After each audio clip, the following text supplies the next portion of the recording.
This is Time Signatures with Jim Ervin, a podcast and radio program presented by the Capital Area Blues Society in Lansing, Michigan. Driving up and down these Michigan roads, yeah. And now, here he is, your host, Jim Ervin. Baby, I'm home.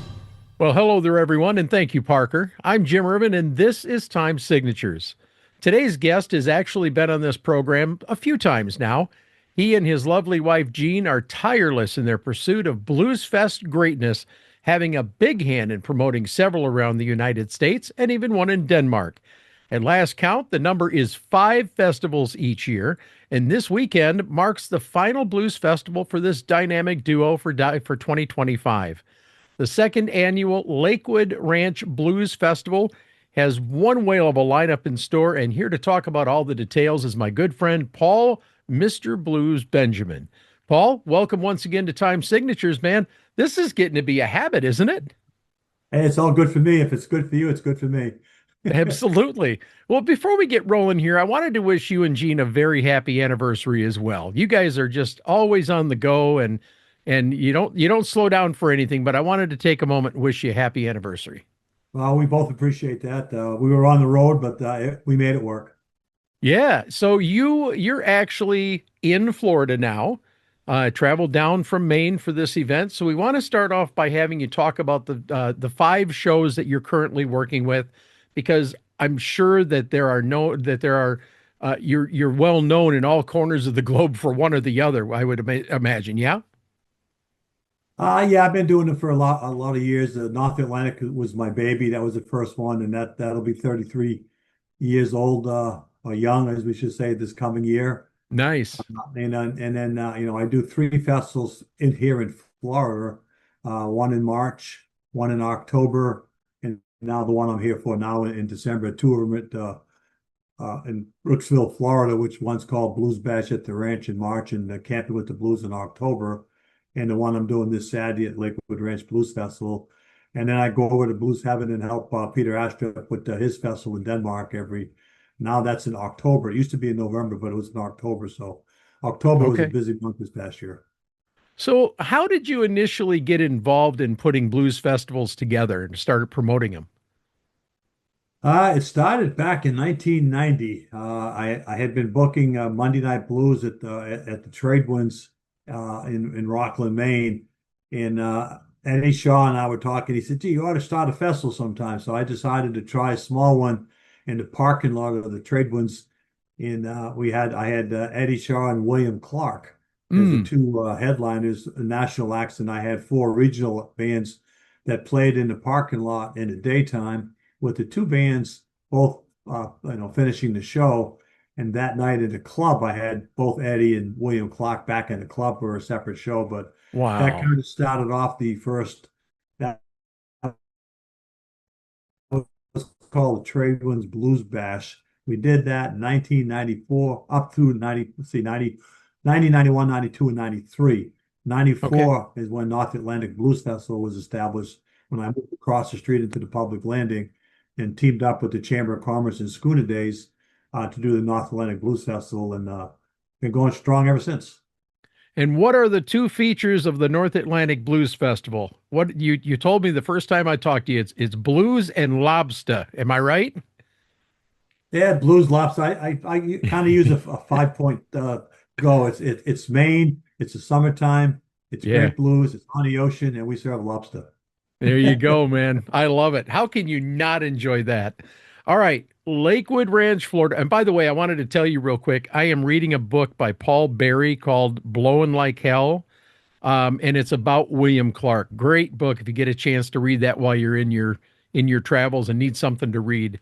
But Lakewood Ranch, Florida is the place for this Saturday, December 6th. And I was reviewing the lineup, Paul, and it looks like another barn burner, man. Let's hear the details about this one by one, and I'll toss my comments in as we go along. Sure. I mean, we're opening up with something I do in Rockland, Maine. I've been doing for about 10 to 12 years now. We have a blues Mid-Coast Music Academy in Rockland, Maine. So we do a blues camp the week before the festival, and I have one of the artists come in a day early and work with the kids. I go in on the week of and work on Wednesday, let them know what they're going to happen on the same on the stage. Uh, Music Compound is right here in Sarasota, Florida, and they reached out to me and heard what I was doing up in Maine. They said, "Is there any chance that we could do something similar?" Oh, So I cool. said, "Absolutely." So they're going to have I think 5 kids that have been learning to play blues for the last couple of weeks. We're going to let them open up the stage on a Saturday morning, and we're going to let their parents come in with them as our guest. And so we've kind of taken that on as one of our sponsors that we like to give back to the community, and going to a music school is great. So the kids are going to open up the festival, and then we're going to kick it off with a very high energy band. It's a 7-piece band with a couple of horns, background singers of the Shaolin band. They're on fire.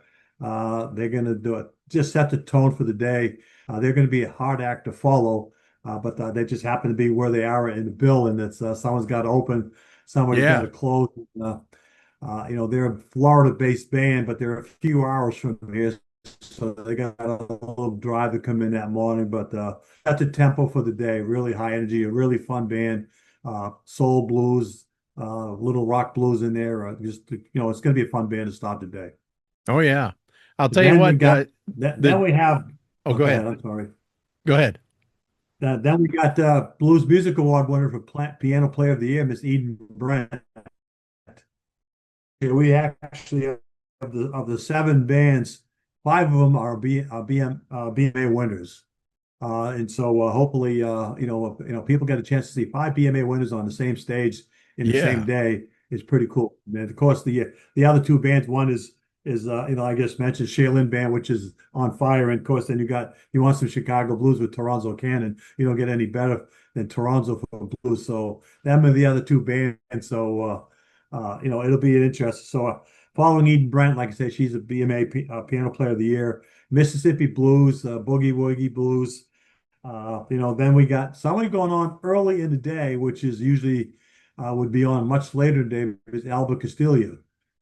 He's won the Blues Rock Artist of the Year, Album of the Year for the BMAs, and he's going on early because he's got to leave later that afternoon and jump on a plane and do a Blood Brothers thing, down the road. So he has to go on early, and so Gotcha. we accommodated him. And then if you like soul blues, one of the living legends, Mr. Johnny Rawls, another BMA winner, is going to be on after Alba Castillo, and you don't get much better than Johnny Rawls if you like soul blues, and he's from Mississippi as well. And then we got, like I said, we mentioned Toronto Cannon. If you love Chicago blues, he's going to be what you want. I mean, Toronto is Chicago blues, 100% high Yes. energy, great storyteller. So Toronto will continue to make it going. Then we have, Anika Chamber and Paul Delarier, and Anika's another BMA winner. And Paul is an incredible guitar player, and they work well Yes. together. They play off each other. They have a phenomenal band behind them, and they'll keep that tempo going all day. And then we've got DeSoto Tiger is going to be closing out the show that day, which is Jason Ritchie, Damon Fowler, and Jonathan Boogie Long. And obviously, and Jason Ritchie has won numerous blues music awards for his harmonica player, and then he's probably one of the top 10 harmonica players in the world in any form, just not blues. I mean, I would put him in the top 10 harmonica players in the world, probably in the top 5, but I'm a little biased because I've known Jason for a long time. He's from my home state of Maine, so I'm a little biased, but he deserves all the credit he gets. It. And having Damon with him and Jonathan Boogie Long, they played for me at North Atlantic in July, and they just blew the stage off, the roof off the stage. And so I expect them to do the same thing. And when they finish up, and as I do at most of my festivals, I'll have a little get together on the stage with some of the acts that are still hanging out backstage, and finish up with a nice jam with a lot of these Nice. artists on the stage. Yeah. Now I was looking at this list, and like I said, it's top to bottom. It's going to be a great festival. I can see that already. The Shaylin Band and Eden Brent are 2 acts that I was not familiar with, so I took the time and looked them up. And I got to tell you, man, Shaylin Band is funky as all get out. I really dig their sound, man. And Eden Brent, I Yeah, enjoyed they're a lot of hers. fun. Yeah, I enjoyed Eden Brent as well. I was looking at some of her music. And of course, like you said, you can't go wrong with Albert. You can't go wrong with Johnny. Toronzo's my man. Love Toronzo. He is, if you've not seen Toronzo in person, that's worth the cost of admission alone. Seriously, hand to God, that is some good quality Chicago blues, and that's he does it the Chicago way too. He'll tell you. And Chambers Delorier, what can I say? I just had him on this week on the program. This is a couple that is the embodiment of love. They actually met at, I believe it was the IBC or the BMAs, and then they ended up getting married. And they tell the whole story Yeah, on the interview. What's that? yeah, they're a power couple, and that was definitely. Well, and the funny thing is, I actually had a chance to see them. It was an accidental thing. They were up here in Michigan literally for 2 45-minute song sets in Flint.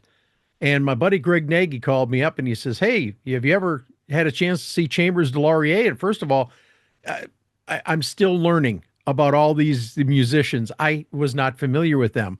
So I drove over to Flint and I knew Anika Chambers, knew of her name, but I didn't know her music. And went over there and man, they are just two of the kindest, most loving people you'll ever want to meet. But the passion that they have for each other and that chemistry on stage is nothing short of amazing. I liken them to Thornetta Davis and her husband James, and also the Warren Treaty. So if you're used to that, that's what you're going to get with these guys. Only I'm talking high octane, man. They're really truly going to be a lot of fun. So enough of my chatter, Paul. The gates open Saturday morning, bright and early. At what time, sir? At 9 o'clock, the gates open. And then we'll have that first band on a little bit before 10. They're going to do about the kids are going to do about a 25 minute set. Okay. And then we kick in with the Shaolin band, and then it goes all day right up till about 7:30 p.m. So it's a full day of blues. You know, 7 great bands on the stage, and a lot of great food vendors. And so there's everything's there that you need to just sit back, forget your troubles, leave your troubles at home, and just come out and enjoy the music for the day, and worry about the troubles the next day. I'll tell you what, I wish I could be there. Definitely. It looks like it's going to be a great time. Now, I was reviewing the parking situation for this event. It looks like you have ample parking with a trolley service running 8:30 a.m. to 9:30 p.m. That's pretty good service, man. Yeah, because we're Lakewood Ranch where the stage is, it's a one-way in, and there's a lot of parking there if you get there early, but there isn't enough parking to accommodate everybody. So there's 3 adjacent lots on the properties that we've hired a trolley to take people. There'll be a couple of trolleys running, like you say, them hours, and they'll be bringing people right to the front gate, and they'll be bringing them right back to the lot that they're in when the festival gets done. So if they decide to hang around a little bit when the festival's done and talk to some of the artists, or even grab a bite to eat in one of the restaurants, they'll still be able to get back to their car with the trolley that late. Very nice. And you said that there's going to be food vendors on hand as well. What kind of fare are you going to offer? There's a number of from barbecue to Chinese to Indian. There's a number of food trucks that a lot of variety. And for people who want to just get away, there's a half a dozen restaurants within walking distance of the festival ground. So there's a lot of variety of food that'll be there, as well as a lot of different crafts that'll be there. Different people selling their wares, from clothing to jewelry and other things that they sell. So it is a little bit there for everybody. And the weather forecast, I posted that today. It looks great. Yeah, it looks good. So hopefully everybody can get out there, and they can still get a chance to grab that advance ticket to save a few dollars, and that goes till. So just they got a chance to get advance ticket, save a few bucks, and like I say, enjoy the day of some great blues. Yes, sir. Now, you said, Matt, you're going to have some merch vendors there as well. Are you going to have stuff, T-shirts and things for the event? Oh yeah, we definitely got a festival T-shirt, and we've got. I posted a picture of that on the website. We've got 3 of the artists the t-shirt. So it should be it'd be pretty cool. And so it should be at we got ladies shirts, men's shirts, and even long sleeve shirts. So and we Okay. have embroidered hats for people that want to wear a ball cap or a hat. We got different styles of that as well. Very nice. Now, what about adult beverages? You know, people are going to be asking about that. I'm betting that you have that covered as well, don't you? A full bar. Wow. Beer, Okay. wine, and beer, wine, and whatever they want. We have one of our vendors, what actually is one of the restaurants in the at Lake Ranch. He came on as a sponsor, and he's got a full bar and that. So he will be serving the beer, wine, and liquor for those who want to partake. Very nice. Now, I was reading that since it's an open air event that you're allowing chairs with those little canopies on them. Is that correct?